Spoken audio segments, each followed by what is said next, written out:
أما جرشاتي سيطان نزموت منفس دفافيو سرحو مسودقو كابلو الإግዚአብሔር مسفليو وصير واندغنا كافتنا يمجمريا الفتوى النبرسي عبليصو እንደገና ጸልይዋ ይል ሰይጣን ሆም ይሁን ለጊዜ መጀመሪያ ጥጥዑም ነገር የሪየካ دحار مرر ይዋጉ አምኖን አመነሰይነቱ ጊዜ ሓደ ሐሳብ ሓደ ስምዒት ተገሊጽዎ ንሱውን ናይ ዝሙት ስምዒት ነይሩ ናዝሙት ስምዒት እዚ ናይ ዝሙት መንፈስ ስምዒት ክልዓለተሎ ኣብ ልዕል ሓፍቱ ነይሩ ብጣዕሚ ዝገርም ለለ ኣብ ልዕል ሓፍቱ ኣብ ልዕል ካብ ኣቡ ካብ ኣዲዩ ዝወፀት ኣብ ልዕል ሓፍቱ ትእማር ነይሩ ናይ ዓለም መፀዋዕታ ብዘይ ቃል ኣምላክ ከንቱ ይዝኸውን ኣጨራርሱ ኣይጽብቕይ ብዙሓት ሰባት ኣብ ዓለም አንቱ ተፊሎም ኣብ ቅድሚ እግዚአብሔር እዚኣ ትበሃል ታሪክ ለይብሎም ኣለው ኣብ ዓለም ብዙሕ ነገር ሰሪሖም ኣብ ቅድሚ ኣምላክ ጠጠው ዘብል ወደይ ጓለይ ዘብል ስራሕ ብዘይ ምስርሖም ምኽንያት ኣብ ዓለም ኣብ ጫፍ ስልጣኔ በፂሖም ስለዚ ትዝነብረሉ ዘመን ን4 ባህርያት ዝተኸፈለ እዩ እቲ ናይ ህፃንነት ዘመን ካብ 3 ዓመት ጀሚርካ ክሳብ 20 ዓመት ለሎ ናይ ነፋስ ዘመን ይበሃል ቶም ህፃውንቲ ይወዩ ይወፁ ይወርዱ ላብዚ ይብሉ ግን ኣይደኽሙ تبهاري وقت السو ناي نفاس ስለዝኾነ እቲ ካልኣይ ክፋል ካብ 20 ክሳብ 40 ለሎ ጊዜ ናይ መንእሰይነት ጊዜ እዩ እዚ ደላዩ ለበዝሐ ዓለም ብዝተፈላለየ መልክዑት ትደልዮ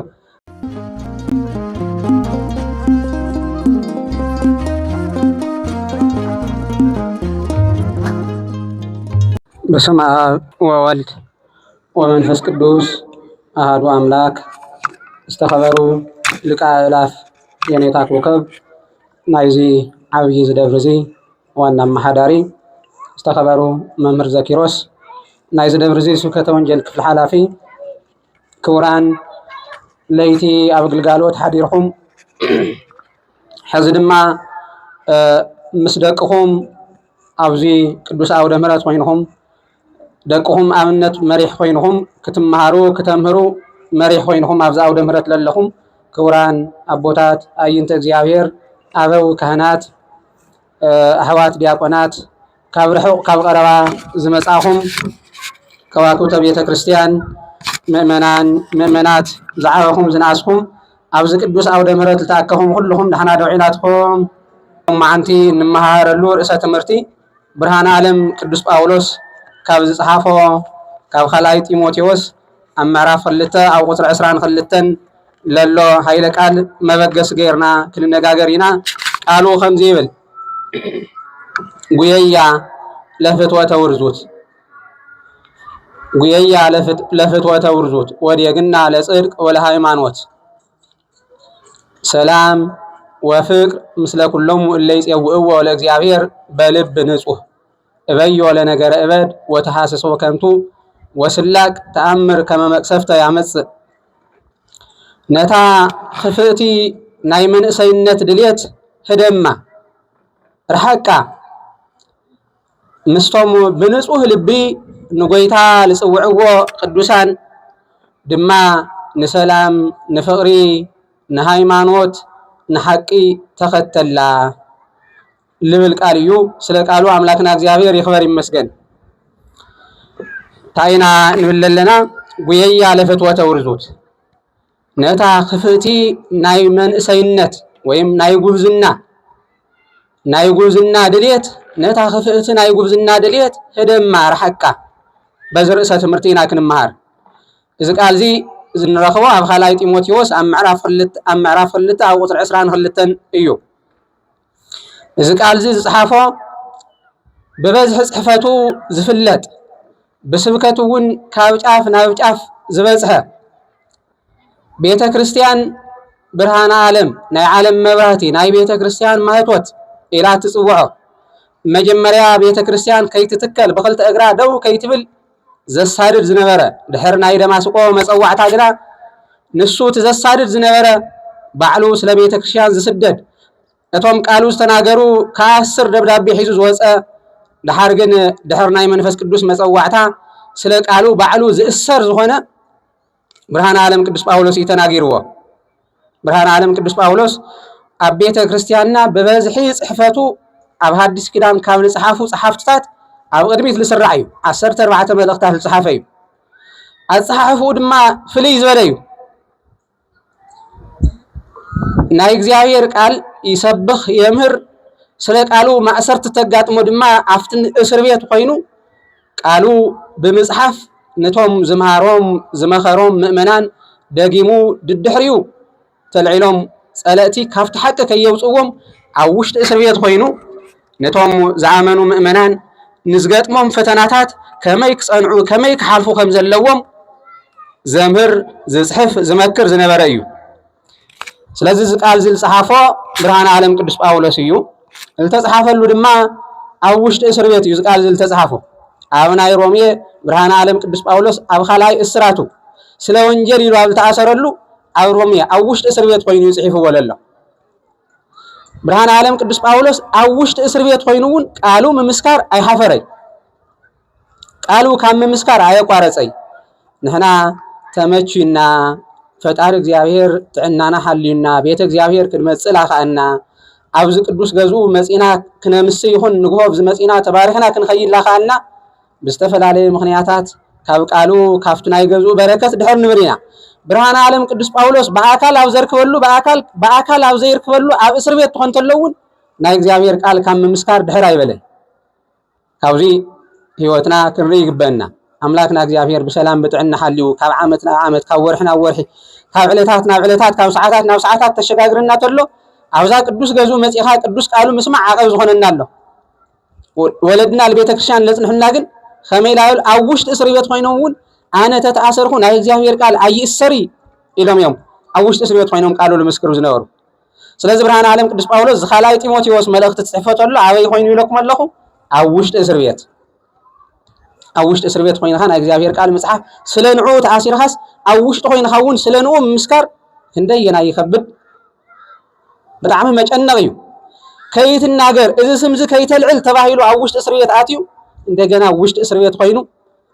ቅዱስ ወዱ ቅዱስ ጢሞቴዎስ እቲ ዘእመኖ ጢሞቴዎስ ካፍቲ መንገዲ ሓቂ ከይወፅእ ካፍቲ ናይ መንእሰይነት ድልየት ካፍቲ ዘይጠቅም ናይ መንእሰይነት ድልየት ተላዓኢሉ መንገዱ ከይስሕት ካፍቲ ናይ ክፉእ ዝኾነ ናይ መንእሰይነት ድልየት ናይ ድሓር ክንመጽ ኢና ኩሉ ናይ መንእሰይ ድልየት ክፉእ ኣይኮነይ። ነገር ግን እቲ ዝበዝሕ ኣብ መንእሰይነት ዝለዓል ኣብ ጉብዝና ወራ ዝለዓል ሓሳብ ብዙሕ ግዜ ካብ መንገዲ ጽድቂ ዘውፅእ እዩ ብብዙሕ መልክዑ። ስለዚ ወዱ ቅዱስ ጢሞቴዎስ ካብዚ ከይወፅእ ኣብ ውሽጢ እስር ቤት ኮይኑ እዩ እዚ ቃል ዝጽሒፍዎ ዝተጻሕፈሉ እቲ ናይ መንፈስ ወዱ ጢሞቴዎስ እዩ። ብርሃነ ዓለም ቅዱስ ጳውሎስ ካብቶም 14 መልእኽታቱ እቶም 4 መልእኽታት ናብ ውልቀ ናብ መራሕቲ ዝተጻሕፉ እዮም። ቀዳማይ ጢሞቴዎስ፣ ካልኣይ ጢሞቴዎስ፣ ቲቶ፣ ፊሊሞና እዚኦም ንውልቀ ሰባት ንመራሕቲ ከመይ ገይሮም ክመርሑ ከም ዘለዎም ከመይ ገይሮም ቤተክርስትያን ክሕልው ከም ዘለዎም ከመይ ገይሮም ክሾሙ ከም ዘለዎም ዝገልጽ መጽሓፍ እዩ። ስለዚ እዚ ቃል እዚ ትጽሕፈሉ ተሎ ታይልዎ ትናሎም ማዓንቲ ሰፊሕ እዩ ናይ ብርሃነ ዓለም ቅዱስ ጳውሎስ ለጢሞቴዎስ ዝጻሓፎ ታሎም ማዓንቲ ካብቲ ክፋል እሷ ልዒልና እንመሃረላ ግን ካፍታ ክፍእቲ ናይ መንእሰይነት ናይ ጉብዝና ድልየት ረሓቕ ህደም ልብል እዩ። እዚ ኣይና ልዒልና ክንመሃር መንእሰይነት ወይም ናይ ጉብዝና ወቕቲ ከምቲ እንፈልጦ ደላዩ ብዙሕ እዩ። ብብዙሕ መልክዑ ኢና እንድለይ ኣብ መንእሰይነት ኣብ ለነበርናሉ ግዜ ኣብ ለለናሉ ግዜ ዓበይቲ ኣብ ዝነበርኩምሉ መንእሰይ እውን ኣብ ለለኹምሉ ሕዚ ህፃውንቲ እውን ኣብ ትበጽሕሉ መንእሰይ ኩሉ ዝደልዮ ወርቃዊ ዝኾነ ግዜ እዩ። ኩሉ ዝደልዮ ጎይታ ሰራዊት ቅዱስ እግዚአብሔር ይደልዮ ብጉልበቱ ንዝደኸሙ ከለዓል ብጉልበቱ ክረድእ ኣእምርኡ ከስፍሕ ሕያው ዘለዓለማዊ ቃል ዝኾነ ኣብቲ መንእሰይነቱ ግዜ ክፈልጥ ክርዳእ ክምስክር እዚ ጎይታ ሰራዊት ቅዱስ እግዚአብሔር ይደሊ። ብኡ ምክንያቱ እውን በብመዓልቱ ቤተ ክርስቲያን ንመንእሰይ ዝኸውን መፀዋዕታ ተዳልው ስለምንታይ ጎይታ መንእሰይ ስለ ዝደሊ። ካፍቶም ብርሃነ ዓለም ቅዱስ ጴጥሮስ ርእሰ ሐዋርያት ቅዱስ ጴጥሮስ ሰለስተ ጾታ ምእመናን ክሕልዎም ሓደራ ዝተዋሃቦም ካፍቶም ሰለስተ ሓደ ክፋል መንእሰይ እዩ። እቶም ዓበይቲ ካብኡ መንእሰያት እተን ኣናእሽቱ ድማ ገላግል ኢሉ እቶም መሓስብ ኣባጊዕ ገላግል ኢሉ። ስለዚ ጎይታ ሰራዊት ቅዱስ እግዚአብሔር እውን ልደልዮ እዩ። ዓለም እውን ትደልየና እያ። ሰይጣን እውን ይደሊ ፈቃደ ስጋና እውን ይደልየና። ናይ መንእሰይነት ግዜ ደላዩ ዝበዝሐ እዩ ደላዩ ዝበዝሐ። ስለዚ እዚ ደላዩ ዝበዝሐሉ ወቅቲ ብቃል ኣምላክ መሰረት እንተተመሪሕና ህይወትና ዝልውጥ ምስልኡ እግዚአብሔር ዘራኽብ እንሰርሐሉ ንኽእል ብዙሕ ነገር ዝሓቆፈ እዩ ወርቃዊ ግዜ እዩ ናይ መንእሰይነት ብግዚኡ ትምልከት ከምቲ ቅዱሳት መጻሕፍቲ ልትንትንዎ ሓደ ሰብ ናይ 80 ዕድመ ከምቲ ልበ አምላክ ዳዊት ወመዋዕለ አመቲነ 70 ክራማት ወመሰ በዝሃ 80 ዓም ተንነብረለን ዘመናት 70 እየን ካብኡ ብዙሕ ተይሉ 80 ዓመት ኢሉ ካብቲ 80 ዓመት ተተልዒልና ካብዚ ተልዒሎም እቶም ናይ ትውፊታት መጻሕፍትና ቤተክርስትያን አቦታት ዘምህሩና ዘመን ናይ 4 ባህርያት ክፋል እዩ ሓደ ሰብ ካብ 4 ባህርያት ካብ 50 ባህርየ ነፍሲ ተፈጢሩ ስለዚህ ትነብረሉ ዘመን ን4 ባህርያት ዝተኸፈለ እዩ እቲ ናይ ህፃንነት ዘመን ካብ 3 ዓመት ጀሚርካ ክሳብ 20 ዓመት ለሎ ናይ ነፋስ ዘመን ይባሃል ቶም መጻውንቲ ይወዩ ይወጹ ይወርዱ ላብዚ ይብሉ ግን አይደኽሙ ተባህሪው ወቅት እሱ ናይ ነፋስ ስለ ዝኾነ እቲ ካልኣይ ክፋል ካብ 20 ክሳብ 40 ለሎ ግዜ ናይ መንእሰይነት ግዜ እዩ እዚ ደላዩ ልበዝሐ ዓለም ብዝተፈላለየ መልክዑ ትደልዮ ሕዚ ኣብ ዓለም ክንርኢ ተለና ንመንእሰይ ብዝተፈላለየ መልክዑ ትጽውዕ እዚ ክብል ተለኹ ኣቦታት ኣብ ዓለም ኣይትድለይ ህፃውንቲ ኣብ ዓለም ኣይድለይ ማለት ይኾነ እቲ ሒዘየ ዘለኹ ርእሰ ትምህርት ኣብ ዙርያ መንእሰይ ስለ ዝኾነ እምበር ብዓለም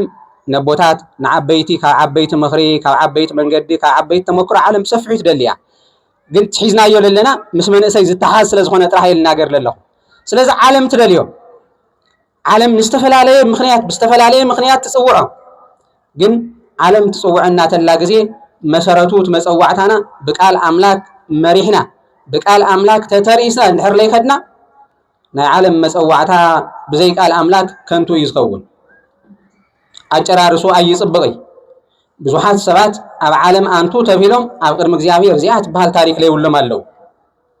ኣብ ዓለም ብዙሕ ነገር ሰሪሖም ኣብ ቅድሚ አምላክ ጠጠው ዘብል ወደይ ጓለይ ዘብል ስራሕ ብዘይ ምስርሖም ምኽንያት ኣብ ዓለም ኣብ ጫፍ ስልጣኔ በፂሖም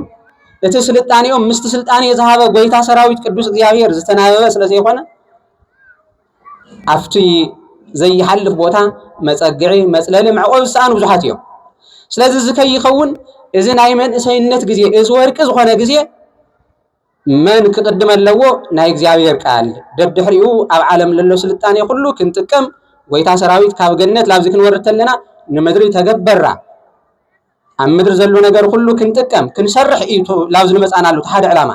ነገር ግን መነቀዲምና ና ጎይታ ፈቃድ እንድሕር ለይቀደምና እቲ ካብ ዓለም ንረኽቦ ኩሉ መኽበሪና ዘይኾነስ መውደቂና እቲ ናይ መንእሰይነት ዘልዕሎ ሓሳብ ና ጎይታ ሰራዊት ቅዱስ እግዚአብሔር ምስኡ እንድሕር ለይሎ ፈቃድ እንድሕር ምስኡ ለይሎ ኮይኑ የውድቕ እዩ እቲ መንእሰይነት ክቡር ግዜ ከም ዝነገርኩኩም መንእሰይነት ብቃል አምላክ ተመሪሕካ ትኸዶ ተለኻ ብጣዕሚ ጥዑም እዩ ብጣዕሚ ጥዑም መንእሰይነት ትማሊ ላብዚ ነብፅሕካ ወለድካ ዋጋ ትኸፍለሉ ልናጋ እውን ዋጋ ክኸፍሉ ልኽእሉ ተዳልወሉ ወርቂ ዝኾነ ግዜ እዩ ናጋ ንጽባሕ እዚ ንትማሊ ምስጋና ትኸፍለሉ ንናጋ ድማ ተዳልወሉ ወርቂ እዩ ግን እዚ ክብል ተለኹ ካብ ቃሉ ወፂና ኣብ ዓለማዊ ጥራሕ ክንጽመድ ኣብ ስልጣኔ ጥራሕ ክንጽመድ ካብ መንፈስ አምላክ ወፃኢ ብዝኾነ መንገዲ ተኾይን ተካይዳ ግን ከንቱ ይኸውን ካብ ከንቱ ምንባር አምላክና እግዚአብሔር ይምሓረና እዚ መሰረት ገይርና አቦታት ደቅና ብፈቃድ አምላክ ናይ ንእስነቶም ዘመን ክሕልፉ ልዩ ንጎይታኻ ኣብ መንእሰይነትካ ኣብ ናይ ጉብዝናኻ ወርሓት ዘክሮ ዘመንካ ክነውሕ ዝተባረኸ ክኸውን ስልጣኔኻ ንዓዲ ንሃገር ዝቅድስ ንባዕልካ ብበረከት ዝተትረፍረፈ ክኸውን ተባሂሉ ተጽሒፉ ኣሎ ቃል አምላክ መሰረት ለይገበረ ናይ መንእሰይ ስምዒት ትግለጽ ተሎ ደውየ ስጋ ደውየ ነፍስ ንሃገር መከራ የውርድ እዩ ከምዚ ይብል ዮሐንስ አፈወርቅ ናይ መንእሰይነት ግዜ ካብ ቃል አምላክ ወፃኢ ክትነብር ተለኻ እንታይ ከም ዝኾነ ለነፍሲ ለስጋ እንታይ ከም ዝኾነ ትገልጽ ተሎ ከምዚ ይብለና ወከመ ስጋ ሶበ ይረክቦ ሕማመ ፈጸንት ወካልእ ደውያት ስጋና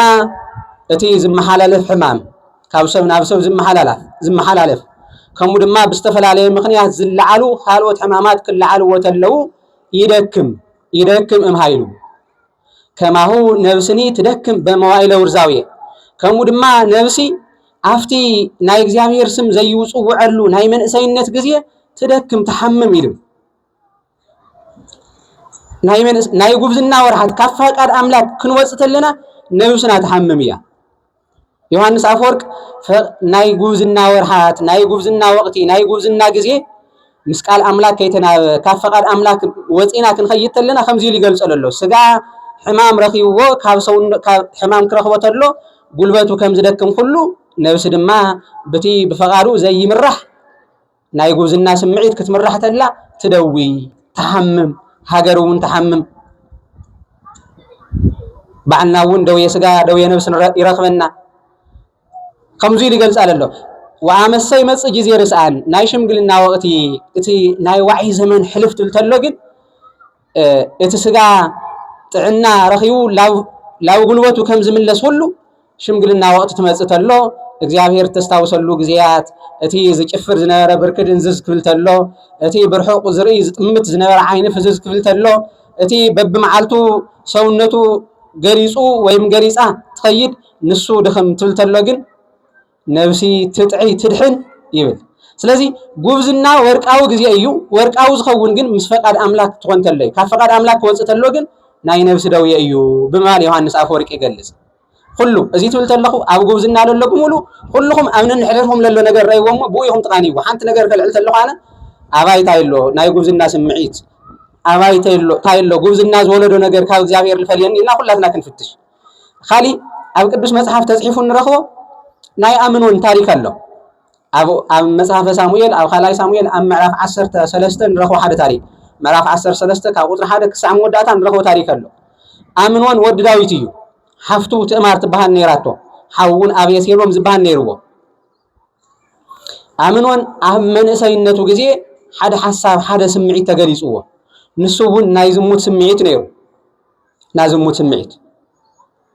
زي نايزموت منفس سمعيت كل على الله أبلع الحفتو نيرو تبت عم زقرم لله أبلع الحفتو أبلع كاب أبو كابديو زوجت أبلع الحفتو تأمار نيرو زي نايزموت منفس ناي قال أملاك بقال أملاك كيف اليوم بقال أملاك كي يرحق كافت نايزموت منفس كمتي أو قدميو بمن سينتو جزيه أو سدت أو إرسل من هالله زي منفس تقات موت الله كافتا كمو الولد حساب كتل للعلت سبيتي ويوز وصا ولا أسرات يصنحني ويوز وصا يوسف بخمو ويتا سراويت قدوس እግዚአብሔር ከይርየኒ እቲ ሰማይ ምድር ፈጠረ ጎይታ አነ ዝሐስቦ አነ ዝፍጽሞ አነ ዝትግብሮ ዝፈልጥ ጎይታ ንሱ ከይርየኒ ንሱ ከይቀስፈን ይሉ ከይሐስብ ካፍቲ መንፈስ ካፍቲ ጉብዝና ለምጾ ሐሳብ አይወፀይ ብኡ ወዲቁ ብኡ ተጸሚዱ ይብለና ነዚውን ምኽንያት ደልዩ ኣብ ልዕል ሓፍቱ ዝሙት ክፍጽም ምኽንያት ደልዩ ኣብዚ ወቅት እዚ ሰውነቱ ካብ መዓልቲ ላብ መዓልቲ ብትኽፉእ መንፈስ ናተሳቀየ ብትናይ ዝሙት መንፈስ ናተሳቀየ ዝነበሮ ምቾት ዝነበሮ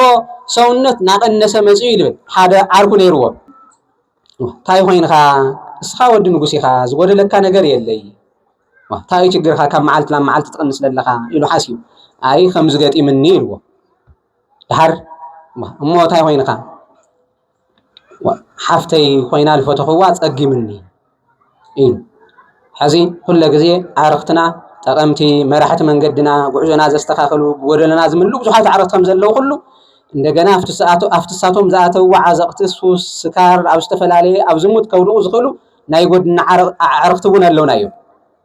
داويت ود داويت امنون نزي مسماخره واه حامي ميل خدقس ابوخا بول بدقوا يخلي ولا نغس تخونه دقوا يفتو يو ስለዚህ ክሬካት መጽዩ ክሬካት መጽተሎ እኽሊ ማይ ምግቢ ምብላዕ እምቢ በል ይልዎ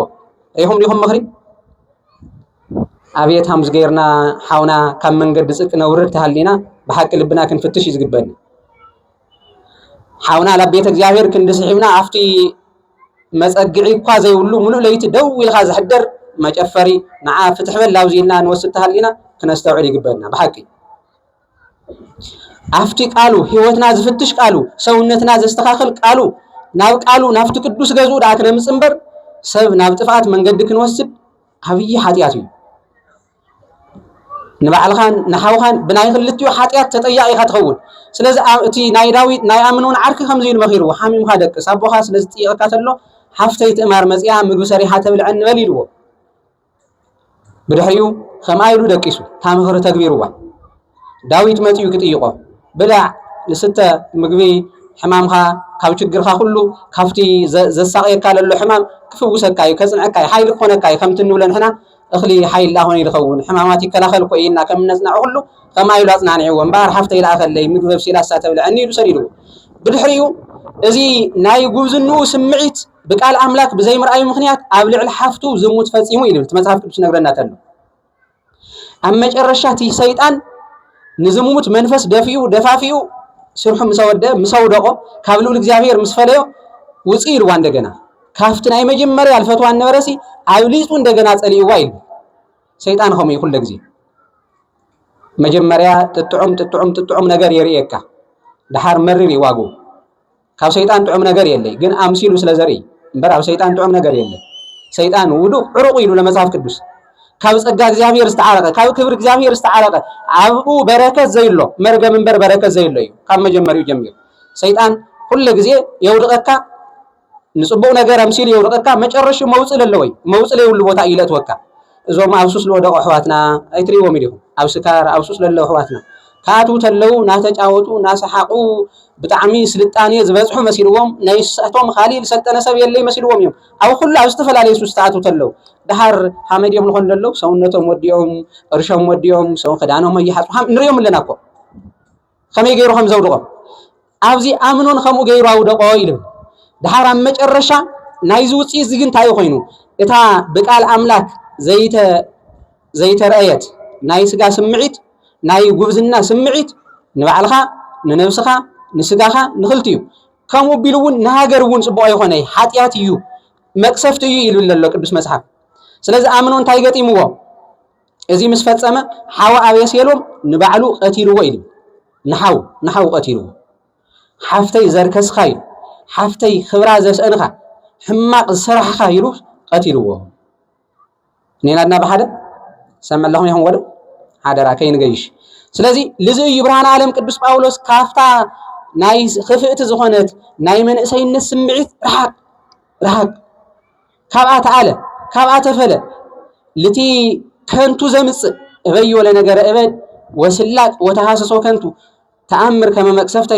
ያመጽእ ዘምጽኦ መከራ ዘምጽኦ መዓት እዩ እሞ እቲ ከንቱ ዝኾነ ንግግር ስላጥ ዋዛ ፈዘዛ እዚ እበዮ ሸለል በሎ ረሓቆ ካብኡ ልብል ኣሎ ራዩ ኣመኖን እታ ናይ ጉብዝንኡ ስምዒት ብዘይ ምስትውዓሉ ካብኣ ብዘይ ምርሓቁ ካብኣ ብዘይ ምፍላዩ ምኽንያት ናይ ባዕሉ ህይወት ኣጥፊኡ እዚ ጥራሕ ኣይኮነ ኣብ መጽሓፍ ቅዱስ ኣብ ኦሪት ዘፍጥረት እንረኽቦ ከም ስድሮም ዝጠፍኡ እውን ኣለዉ ብከምዚ ዓይነት ስምዒት ሴኬም ንረእዮ ሴኬም ከምኡ እዚ ታሪክ እዚ ይፈጺሙ ሴኬም ኣብ ልዕል ጓል ያዕቆብ ካብተን 12 ነገደ እስራኤል ን12 ነገደ እስራኤል ዝወለደ መበል 13 ጓል ዝነበረቶ ኣብ ልዕል ዲና እቲ ናይ ዝሙት መንፈስ ኣብ ልዕል ሴኬም ተላዓይሉ ኣብ ልዕል ዲና ብዝፈጸሞ ርክሰት ከም ወለዱ ከም ስድሩ ከም ሃፍቱ ከም ዘሎ ኩሉ ጠፊኡ እዩ ስለዚ ንዚ እዩ ቅዱስ መጽሓፍ ብርሃነ ዓለም ቅዱስ ጳውሎስ ንመንፈሳዊ ወዱ ንጢሞቴዎስ ነግረቶ ኣሎ ካፍታ ክፍእቲ ናይ ስጋ ስምዒት ረሓቅ ውፃእ ካብ ኣርሓቅ እንታይ ደኣ ክትኾን ብቃሉ ንበር ንቃሉ ግዜኻ ልብኻ ንቃሉ ሃብ ቃሉ ብነገራት ሁሉ ክትምዕብል ቃሉ ላብ ጽቡቕ ነገራት ላፍቶም ትደልዮም ነገራት ሁሉ ከብጽሐካ እዩ ኢሉ ብለሎ ብርሃነ ዓለም ቅዱስ ጳውሎስ ኣብ ቆላስይስ መልእኽቱ ከምዚ ኢሉ ወአንብቡ መዝሙረ ወማህሌተ ቅዱሳት መዝሙር ዳዊት ማህሌተ ቅዱሳት እግዚአብሔር ዝምስገነሎም ምስጋናታት ሁሉ ዘምሩ አመስግኑ አንብቡ ታዩ ወቃለ እግዚአብሔር ይጽናዕ በልብክሙ ናይ እግዚአብሔር ቃል ኣብ ውሽጥኩም ይጽናዕ ኣብ ልብኩም ይጽናዕ ስለምንታይ ትብልተሎስ ከመ ትብዓሉ በኩሉ ጥበብ ብጥበብ ሁሉ ክትኸብሩ ክትልዕሉ ምእንታን ናይ እግዚአብሔር ቃል ናይ እግዚአብሔር ፈቃድ ለይብሉ ጥበብ ከንቱ እዩ እሱ እዩ ዓለም ዘዋድእ ለሎ ንሪኦ ኣለና ኣብ ዓለምና ጸገም ኮይኑ ዘሎ ቃል ኣምላክ መሰረት ከይበረ ብዝረአይዋ ከይሓሰቡ ከየስተንተኑ ታይ ተምጽእ ታይ ትኸውን ላባኻ ናጽሓፍና ኣብኢና ብልሓዝናያ ሞባይል ኣብኢና ብልሓዝናያ ላፕቶፕ ዓዲ ከባቢ ምስ ከባቢ ዓዲ ምስ ዓዲ ናብ ባእስና ልዑል ኣለና እቲ ናይ መንእሰይነት ስምዒት ብቃል ኣምላክ ስለ ዘይተሃለወ እዩ ብቃል ኣምላክ ተትሕለውማ ጥበብ ኣለዎ ከመይ ከም ትምራሕ ከመይ ከም ትገልጾ ትጽሕፎ ትናገሮ ትነብሮ ከመይ ከም ትነብሮ ቃል ኣምላክ ይመርሐካ ኢሉ ብርሃነ ዓለም ቅዱስ ጳውሎስ ናይ እግዚአብሔር ቃል ኣብ ልብኩም ይጽናዕ ስለምንታይ ከመ ትብዓሉ በኩሉ ጥበብ ብጥበብ ሁሉ ክትኸብሩ ምእንታን ንዓለም ለሎ ጥበብ ካብ ቃል ኣምላክ ትፍለተሉ ኣየኽብረና የሕስረና የዋድአና የፈላለየና እምበር ኣየኽብረና ናይ ኣምላክ ቃል ግን ክንነብር ተለና ንባዕልና ንርኢ ከባቢና ንርኢ ህዝብና ዓለምና ንርኢ ኩሉ ክትርኢ ዝገብረካ ቃል ኣምላክ ኣይኾነ ኢዶ ለቲ ምሳኻ ካብ ቅድስት ቤተክርስቲያን ዝተወልደ ካብ ኢየሱስ ክርስቶስ ደም ናይ ኢየሱስ ክርስቶስ ስጋ ዝበልዐ ካብ ሓንቲ ቅድስት ቤተክርስቲያን ዝተወልደ ይኾነ ዓለም ኩሉ ብፍጥረት ናይ እግዚአብሔር ፍጥረት እዮም ለሓሱ ቅዱሳን አቦታትና ቶም ቃሉ ለጽንዑ ቶም በቃሉ ለነብሩ ንዓለም ኩሉ እቶም ፍጹማን ወለድና ፍጹም ፍቅሪ ኣለዎ ፍጥረት እግዚአብሔር ሁሉ ዘኽብሩ ዘፍቅሩ እዮም ሕዝንሕና በቃሉ ስለ ዘይነበርና ጸግምና ለሎ ከባቢ ምስ ከባቢ ሓንቲ ምስ ሓንቲ ላባአስና ንውዕለልና አምላክና እግዚአብሔር ላብልብና ይመልሰና ብርሃን ዓለም ቅዱስ ጳውሎስ ታይሉ ለሎ መንፈሳዊ ወድ ጢሞቴዎስ ካፍታ خفእት ናይ መንእሰይነት ድልየት ካፍታ خفእት እዩ ጽቡቕ ለሆነ ናይ መንእሰይነት ድልየት ግን ኣለዩ ክንነብሮ ክንትሕዞ ክንነብረሉ በህይወትና ክንትግብሮ ዝግባእ ጽቡቕ ዝኾነ ከምቲ ኣብ መጀመርያ ተናገርሁ ናይ መንእሰይነት ግዜ በቃል አምላክ ተሐሰሎ መድኃኒት ሃገር ስለዝኾነ መድኃኒት ህዝብ ፈውስ ስለዝኾነ ልዩ ቅዱስ ያዕቆብን ቅዱስ ነብይ ኢያሱን ከምዚ ይብል ኣብ መጽሐፈ ኢያሱን ረኸው ሓደ ታሪክ ኣሎ ወባህቱ ጽናዕ ወትባዕ ጥቀ እብለካ ኣለኹ ጽናዕ ትባዕ እቲ ሓውኻ ሙሴ ዝኣዘዘካ ነገራት ንምፍጻም ከመ ትዕቀብ ዝኣዘዘከ ሙሴ ቁልኤ ፈታውዬ ሙሴ ዝኣዘዘካ ነገር ሁሉ ክትፍጽም ትባዕ ጽናዕ ብኡ ክትነብር ብኡ ህይወትካ ክትመርሕ ትባዕ ጽናዕ ይብል እሞ ስለምንታይ ብኡ ጽናዕ ለሎት መጽሐፍ ባዕሉ ተብራህረት ኣሎ ከምዚ ይገልጽ ከመ ታእምር ኩሎ ዘከመ ትሃውር ከመይ ከም ትነብር ከመይ ከም ትኸይድ ክትፈልጥ በእንታን ናይ እግዚአብሔር ቃል መራሒና እዩ መራሒ ህይወትና እዩ መራሒ ህይወትና ዝመርሕ ጎደላትና ዘስተኻኽል መንገድና እቲ ኣብ ዓለም ብስልጣኔ መልክዕ እንዮ ሕዚ በብዙሕ መልክዑ ዘይረአናዮም ዓለም ትበና ከም ዘሎ ልሓጥናዮም ነገር ግን ካብ መንፈሳዊነት ህይወት ዝፈልቢና ብዙሓት ኣለው ካብ ዓለም ኣለው ናይ እግዚአብሔር ቃል ታይ ጠቅመካ ይብለሎ ከመ ታእምር ዘከመ ተሃውር ወከመ ትጠበብ ቦቱ ብኡ ድማ ክትልብም ከተስተውዕል ከመይ ከም ትኸይድ ብኡ ድማ ክትልብም ከተስተውዕል መንታንሲ እቲ ፈታውዬ ሙሴ ዝኣዘዘካ ነገራት ንምሕላው ቀትሪ ለይቲ ካው ድሕራ ይትበል ለየማን ለጸጋም እውን ካው ኣይትሕለፍ ኢልዎ እዚ ድማ ተግቢሩ ኢያሱ ንእስራኤል ብሰናይ ኣመሓዲርዎ እታ ምድረ ርስቶም እውን መሪሑ ኣእትይዎ ንሕና እውን ኣፍታ ዘይተሓልፍ መንግስቱ ክንኣቲ ወለደይ ምእመናን ኣቦታት መንእሰያት እቲ ኣብ ዓለም ለሎ ነገር ሁሉ ክንርኢ በቃል አምላክ ክንምርምር ክነስተውዕል ቤተክርስቲያን ትጽውዕና ኣላ ካፍቲ ክፉእ ዝኾነ ክንሃድም ላፍቲ ጽቡቕ ድማ ክንቀርብ ብሓቂ እስቲ ንሪኦም ለለና ዓለም ብስልጣኔ መልክዕ ለኣና ትበና ኣላ ዓለም ብዘመናዊ መልክዕ ትበና ኣላ ንሕና ለለ ከም ዘሎ ላውሓጥናዮም ሲ ብሓቂ ከመይ ይኾን ለው ለዓድና ለህዝብና እስቲ ንርእዮም እስቲ ክዳን ኣዴታትና ቀደም ዝነበረ ክዳን ሎሚ ኣሕዋትና ትኽደንዎ ክዳን ታይ ይኾንሎ መንእሰይ ላበይ ይስሕበሎ ስረይዎ ነስተውዕሎ ፋሽን ላበልና ሁሉ ካብ መንፈሳዊ ህይወት ለውጡ ነገራት ብፋሽንነት ኣይንቀበሎም ናይ ዓለም ስልጣኔ ክንቀበል ዘመን ዝበጽሐ ክንበጽሕ ግድን እዩ ግን መንፈሳዊ ህይወትና ዝጉድእ እንድሕር ኮይኑ ግን ስልጣኔ ኣይኾነ ይሱ ክነስተውዕለሉ ክንሓስበሉ ዝግባእ ብዙሓት መልክዕ ኣለው ማዕርነት ዝበሃል እውን ኣለው ማዕርነት በቃል አምላክ ኣሎ ተነጊሩና እዩ ኣብ ቅዱስ ዮሐንስ አፈወርቅ ኣብ ሃይማኖት አበው ከምኡ ይብል ሔዋን ብዘይ ሰበይቲ ሰበይቲ ረኺቡ ሰበይቲ አርኪቡ ቅድስት ድንግል ማርያም ድማ ብዘይ ሰብኣይ አርኪባ ማለት ወሊዳ እዚ ንምንታይ እዚ ምስጢር እዚ ትበሃል ተሎ ዮሐንስ አፈወርቅ ትርጉሞ ተሎ ከመይ ተአወቅ ዝንቱ አሃዱ ክብር እንተ ፍጥረት ከመይ በሱታፌ መንክር ዝንቱ አሃዱ ክብር እንተ ፍጥረት እዚ ሲ ንምንታይ ሃም ዝኾይኑ ትብል ተሎ ቅዱስ ዮሐንስ አፈወርቅ ትርጉሞ ተሎ እዚ ናይ ተፈጥሮ ማዕርነት ብኸምዚ ክግለጽ አዳም ብዘይ ሰበይቲ ከም ዘርከበ ሁሉ ቅድስት ድንግል ማርያም ድማ ብዘይ ሰብኣይ ወሊዳ እዚ ማዕርነት ክብሪ ፍጥረት ክግለጽ ግን ማዕርነት ላተባሃለ መንፈሳዊ ህይወት ዝጎድእ በዓለም ዘሎ ኣይንርኢ ለና ይድና ክሳብ ተፈጥሮ ጾታው ትቕይረሉ እዚ ከም ዘሎ እንድሕር ንቕበል ኮይና ሓጢያት እዩ ስልጣኔ ኣይኮነ በቃል አምላክ ክረይ ክሕተት ኣለዎ በዓል በብዙሕ መልክዑ እቲ ዲሞክራሲ እውን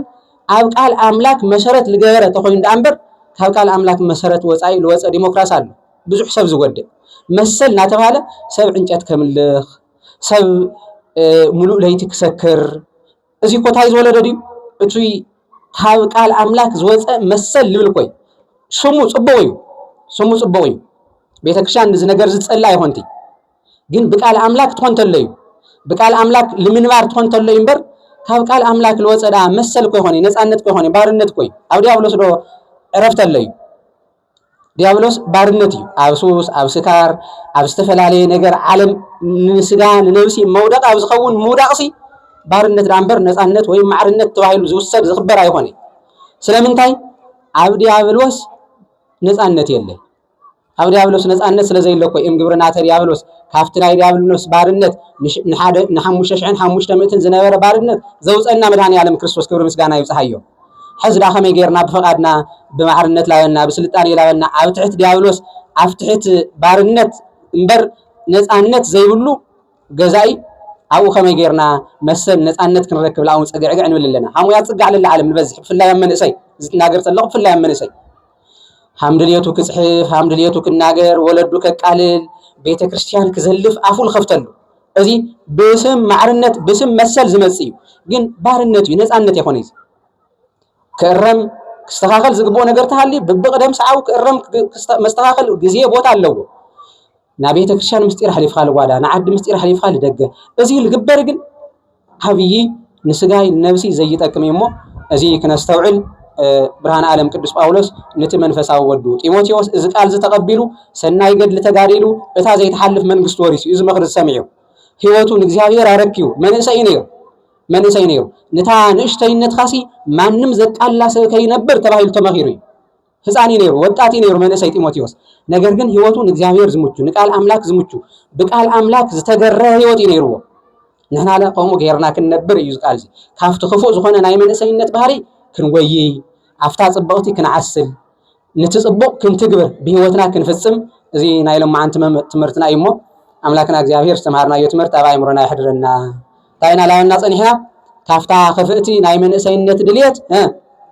ታይላና ነርና ጉየ